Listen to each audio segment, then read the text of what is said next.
Hi friends, my name's Tammy and this is my booktube channel, Believe in Yourself. And today I have for you my weekly reads and wrap up and a little bit of a spoiler alert. This was not a good reading week. I did get a lot read, but I didn't have any favorites. In fact, I have one book that is potentially the worst book I've read all year. So there is that, but we'll go ahead with the video anyway. The first book that I finished, I read with my granddaughter Amelia, and we got it done this week. And it's the Kids Classic Illustrated Just for Kids edition of Dracula. And she loved this, and I loved watching her love this. Um, this this follows Dracula very closely, and the story is just the same. It's just condensed a lot so that kids can read it. And there's so many great pictures in the book all the way through that go along with the story and make it a lot of fun. And there's a part in here where a character dies from being bitten by Dracula, and she said, "Oh, that was heartbreaking." She was really into it and she loved the ending. She couldn't even hardly sit still for the last 20 or 30 pages because she was into it, with everybody on the chase and trying to find Dracula and trying to catch him and trying to kill him. And she loved this book. I loved this book. There's a whole series of books like this that are written for middle graders, basically, maybe a little bit younger. I mean, she's in first grade and she was able to read it with my help. So, it just depends on where your kid is for reading, on their reading level and everything. And this was really great. And for Dracula, where I'm going to put this on my bingo board is right there, Undefinable. And the reason I'm going to put it on Undefinable is because I couldn't find another square for it to fit. Also, we're still up in the air on a few things. I would like her to put this book on, there we are right there, on her shelf with her books, but she wants it to be over on my shelf next to my Dracula. Also, I'm unsure whether to put this in my book journal as a classic or as a middle school book, because it could go either way. So there's still questions up in the air. So I'm putting it on Undefinable because it's my bingo game and I can play it how I want to. So there's that one. The next book that I had, I also did like, and it's one of the Dear America books called Voyage on the Great Titanic, The Diary of Margaret and Brady. And this is written by Ellen Emerson White. And if you've read any of these Dear America books, you know how great they are. They're a wonderful way to learn a little bit about American history in a very doable, easy book for kids. But I think these are great for anybody. I mean, I love them. My mom loves these books. And in this one, we're following this girl who is living in an orphanage. She has an older brother that's already in America, but she wants to go to America too. And she ends up being a kind of a companion to a woman who needs one on her. She wants to go to America too, but she needs a companion because her husband can't go on the ship with her. He is staying back in England for different reasons, and we'll meet her later. So she doesn't want to go alone. And this was a great book. I always love books about the Titanic. And these books are always told in journal form. And so I'm going to put this book right down here on the corner on journal. And that gets me close to bingo. I'm getting there, guys.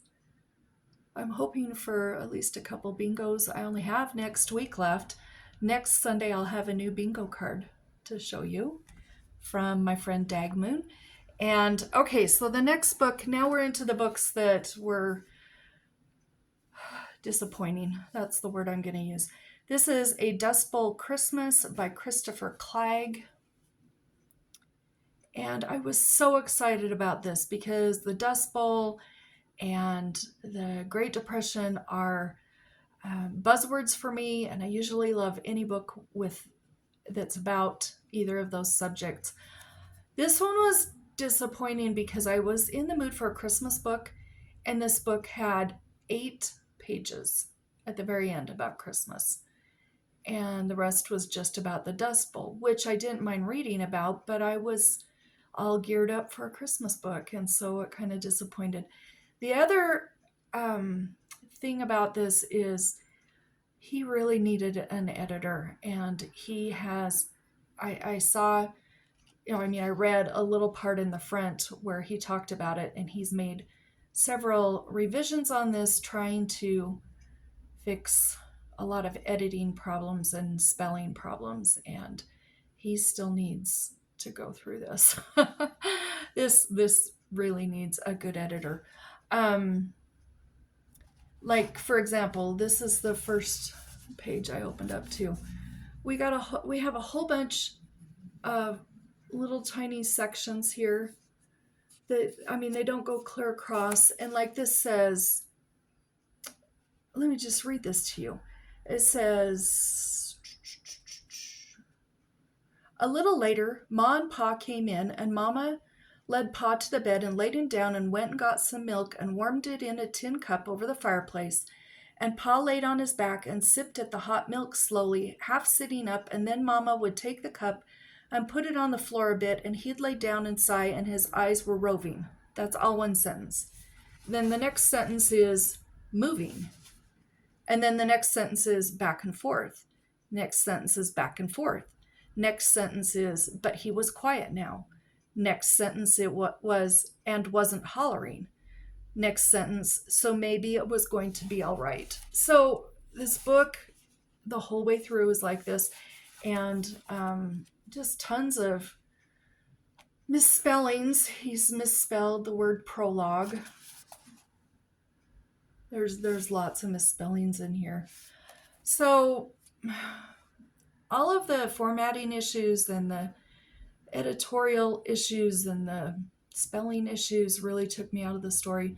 Plus, I was very disappointed in the lack of Christmas. So, sorry to be a Debbie Downer, but this was not a hit for me. But I am going to put that book on unlucky right there, because they were very unlucky to have had to live through that. That was a hard time, I would imagine, for any family. So that's what my bingo board is looking like. And no bingo yet, but I do have a bingo because I have 2 more books I got to talk about. The next book I have is by Maeve Binchy, and it's Heart and Soul. And this is a standalone book, but come to find out, it's kind of part of a series, because there's about, 8 or 9 books, I'm thinking, that have recurring, I don't know what the word is. I think it's recurring characters. And this one did have some characters from evening class, which I read a week or 2 ago. And excuse me, I like Maeve Binchy's writing. I like her stories, but she gets too many characters for me. By the end of this book, there were probably 50 characters. At least 50 characters. And I found that with evening class too, there were so many characters, and I struggled with that. But then this one had even more characters.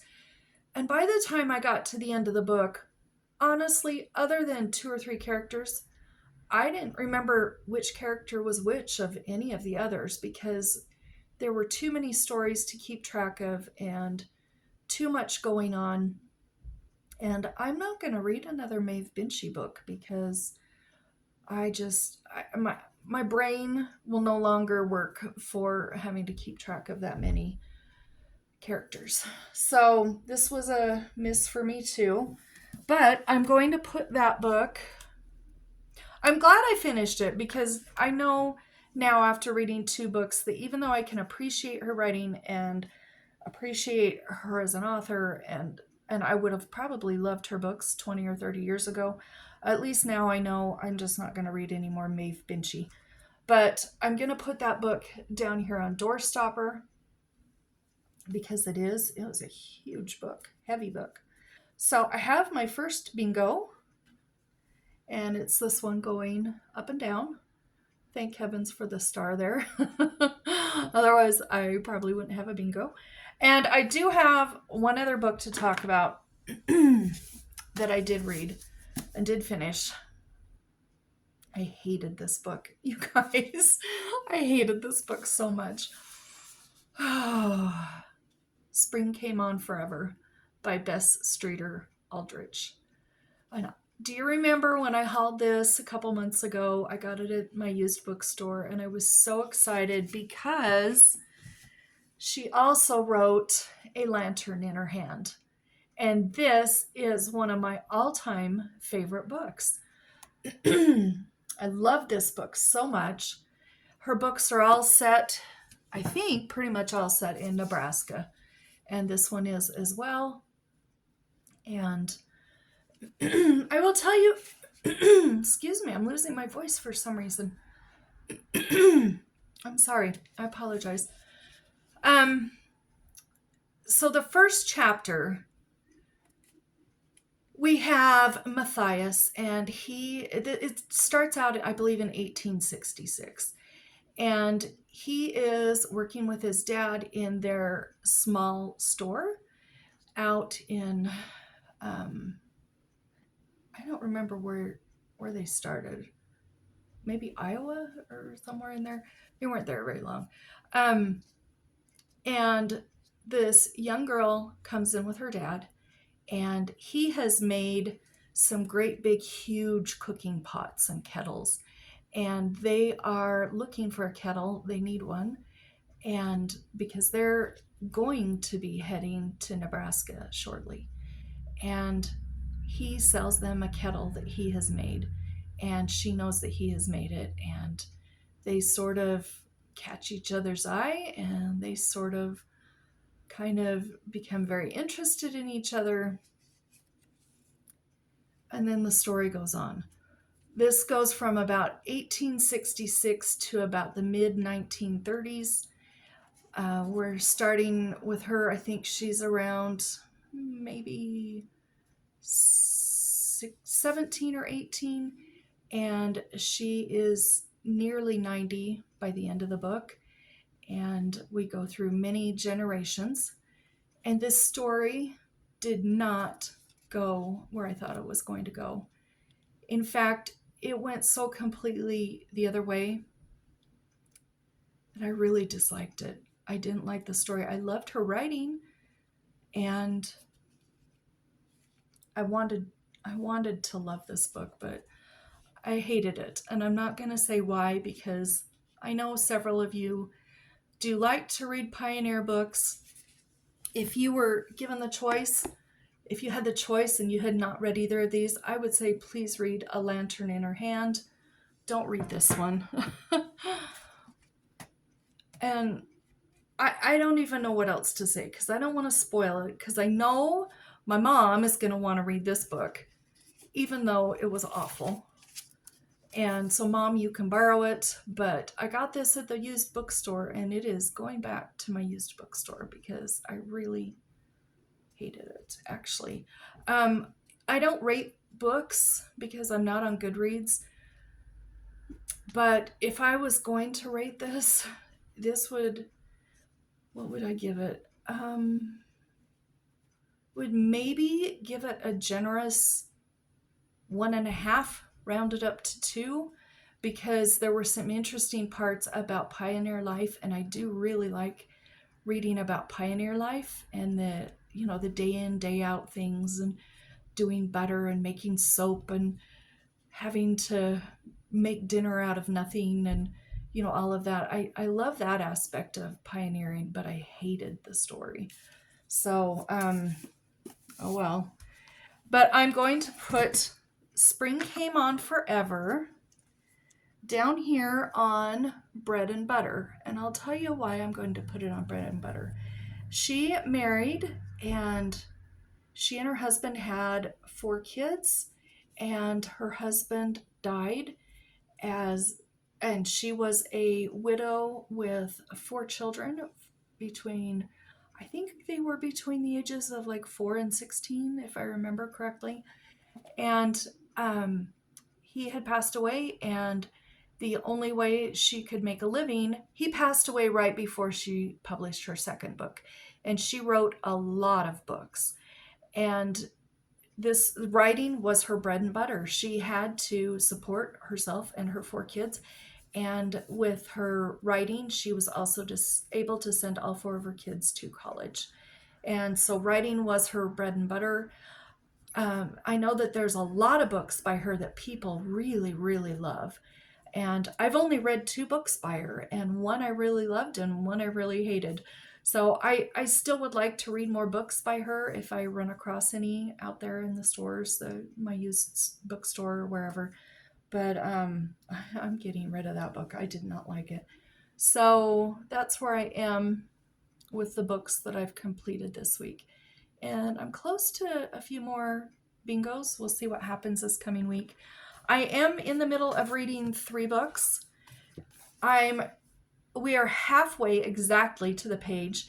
My youngest granddaughter Charlotte and I are reading The Adventures of Sophie Mouse. It's raining, it's pouring.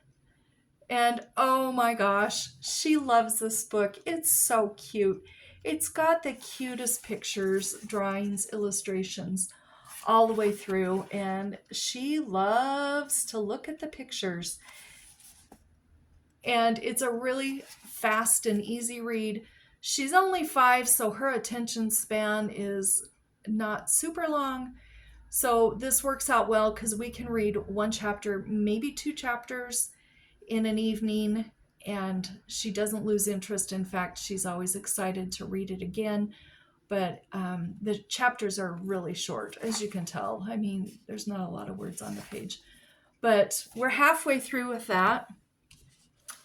This one here, I did not finish. And I'm going to do one of 2 things. I'm either going to soft DNF it for a couple of weeks, or I'm just going to plow through and finish. But it's Almost Pioneers, One Couple's Homesteading Adventure in the West by Laura Gibson Smith, edited by John Fry. And I'm liking this book, but this one, whoops, let me turn it around right. This one here has put me in a reading slump for Pioneer books because I hated this one so much. And they're both Pioneer books. However, I really like this book. But I'm having a hard time picking it up because I'm still salty over the other book. So I'm just being honest here. So I don't know. I want to finish reading this. I am that far into it. I'm almost half done with it. But I just don't want to read another Pioneer book right now. So I may soft DNF this. You might not see this for a few weeks. Or I might just finish it up this week and get it done.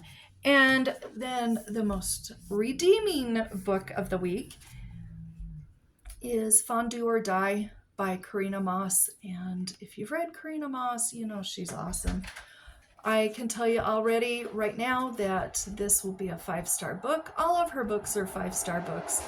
And I really enjoy reading her cozy mysteries. And I'm not very far into this. I'm only on page 11. But look at that cover. Isn't that a great cover? Her books are great. I love cozy mysteries. I especially love this series. This is the Cheese Shop Mystery mystery series, and I think this is book 5. Let me look real quick.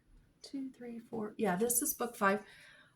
Book 6 is already on Amazon to pre-order. I'm probably not going to pre-order. I'll just wait till I can pick it up. But anyway, I'm excited that there's another book on the horizon from her. And so those are the books I'm reading. I do have the 3 I'm working on potentially this week, or I'm going to start some other books. And it wasn't a great reading week, but I still had fun reading. So there's what my card looks like, and we'll talk to you next time. Bye-bye.